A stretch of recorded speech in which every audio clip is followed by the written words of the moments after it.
എൻ്റെ ലൈഫിൽ ഏറ്റവും ഹാപ്പി ഒരു ഡേ ആണ്. ഞങ്ങൾ UK ഒരു വീട് വാങ്ങിച്ചു. അതിൻ്റെ പാലുകാച്ചിലാണ്. UK എത്തിയതിന് ശേഷം ഞാൻ കൂടുന്ന ഫസ്റ്റ് ഹൗസ് വാമിങ് എൻ്റെ വീടിന് തന്നെയാണ്. അതുകൊണ്ട് തന്നെ എനിക്ക് പ്രത്യേകിച്ച് ഐഡിയ ഒന്നും ഇല്ലായിരുന്നു എങ്ങനെ എന്ത് ചെയ്യണമെന്ന്. നാട്ടിൽ നമ്മൾ ഒരു ദിവസവും ടൈമും കുറിച്ച് തന്നു. പിന്നെ ഞാൻ വന്ന് UK വർഷങ്ങളായിട്ട് ഉള്ള ഞങ്ങളുടെ ഫ്രണ്ട്സ് ആയിട്ടുള്ള ചേച്ചിമാരോടൊക്കെ ചോദിച്ചു. അപ്പോൾ അവരിൽ എനിക്ക് കുറച്ച് ഐഡിയ കിട്ടി. അതിൻ്റെ ബേസിലാണ് ഞാൻ ഈ ഹൗസ് വാമിങ് കണ്ടക്ട് ചെയ്തത്. അധികം ആൾക്കാരൊന്നും ഇല്ലായിരുന്നു കേട്ടോ. വർക്കിംഗ് ഡേ ആയതുകൊണ്ട് തന്നെ ഞങ്ങളുടെ ഭയങ്കര ക്ലോസ് ആയ ഒരു 3-4 ഫാമിലിയിലെ ഫ്രണ്ട്സ് മാത്രമേ ഉണ്ടായിരുന്നുള്ളൂ. ഞങ്ങളെല്ലാവരും കൂടെ ചേർന്ന് പ്രാർത്ഥിച്ച് പാലങ്ങ് തിളപ്പിച്ചു. അതിനുശേഷം നമ്മളെല്ലാവരും മധുരം പങ്കുവയ്ക്കാനായി പായസം ഉണ്ടാക്കി.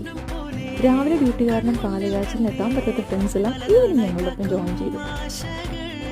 അങ്ങനെ ഞങ്ങൾക്കിനി ഒരുമിച്ച് സ്വപ്നം കാണാനുള്ള ഞങ്ങളുടെ സ്വർഗത്തിലോട്ട് ഞങ്ങൾ താമസം മാറി.